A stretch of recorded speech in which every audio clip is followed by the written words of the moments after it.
What's up internet, it is Criddle here from the AnimeBallZ team with another chapter of Fairy Tail for you guys to listen to me prattle on about for a little bit. This week's chapter is chapter 485, 5 days worth of food. So first up we have the cover page for this chapter, which shows Gajeel and Marikov playing shogi, with an obviously clear winner going on here. I mean, look at those sweat marks. And we have a little quote on the page: tenacity and the endgame are what really spice up a match. So onto the first page itself. It's Natsu, Lucy, Happy and Brandish going to see August together. Natsu is wondering what kind of magic August uses, obviously still excited by the prospect of meeting this guy and potentially fighting against him. Brandish mentions that if Natsu were actually to try and face August, he'd be obliterated in, well, an absolute a second at the most. Brandish then goes on to say that August is pretty chilled out, but also very loyal to Zeref. Which begs the question, what does Brandish actually have in mind to get August to not destroy everyone and everything? And well, Brandish, she has got no idea. Natsu then calls out Mest, who's tailing the group, and well, Mest doesn't believe that Brandish should be trusted at all, reminding the group that she's meant to be a prisoner of war. Natsu is super chilled about this whole thing, and Mest really gets fired up for a little bit.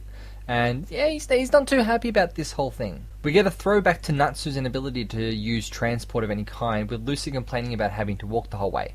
Happy also makes the comment that he can only carry one person. Brandish's response is that she's got an inspired idea, clicks her fingers, and giant Happy! Everyone's like, oh my god, this is amazing, he's so huge, he's massive, it's great. Brandish is a little bit excited about this with a little love heart at the now we can all ride. With Happy now at this size, Brandish shows that she's super girly about cats, or maybe just fluffy things in general, which explains her collar. There's a bit of banter as Happy picks up Lucy, notably freaking her out. And then we cut to the Fairy Tail basement. Next page shows Kana on the floor, breathing heavily, and Mavis standing there looking a little bit worse for wear. Mavis is still trying to get Kana to defeat her to destroy the thought projection to release her real body from the crystal. This is all based on the conversation that took place between the two of them back in chapter 480. Kana obviously has reservations about this, given that she doesn't actually want to hurt a comrade or anything like that. Mavis then tells Kana about Zera, her friend from when Mavis first formed the guild. Granted, and spoiler alert if you haven't read Fairy Tail Zero, Zera was dead the whole time, having died in the fight when Blue Skull made an attack on Tenro Island. This incurs a little bit of a flashback on that whole arc that we had, with Mavis comparing the two, saying that they would have been similar, but then she redacts that almost instantaneously when she realizes what Kana is like. Mavis continues to make her speech, and by the looks of it, Kana now has the resolve to destroy the crystal and hopefully save everyone from Zeref, finishing off with, "You will cast this spell, not to attack a comrade, but to save one." We cut back to Zonia now and show the guild members all fighting hard against the grunts, with Panther Lily stating that there's too many of them. Gajeel acknowledges this and BAM! Karma Demon Divine Iron Sword, which obliterates most of the grunts. Meanwhile, Sting is all depressed because he feels he isn't strong enough and he's let the guild down. Yukino turns around and slaps him in the face, much to the shock of everyone. She goes on about how he's the master and he needs to motivate everyone, and pretty much to grow a pair.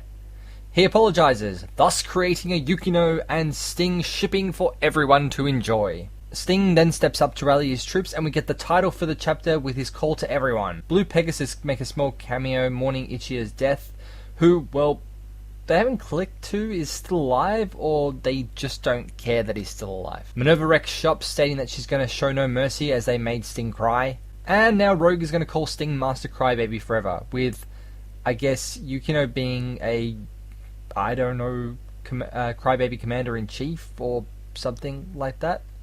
I got no idea. We cut back to Eileen and her two comrades, who clearly aren't stepping into the fray at this point, with Eileen commenting that Bradman and Rakid are all that's needed and she needs to only watch. At this exact moment, the effects of Bradman's magic are felt as people start dying on the battlefield.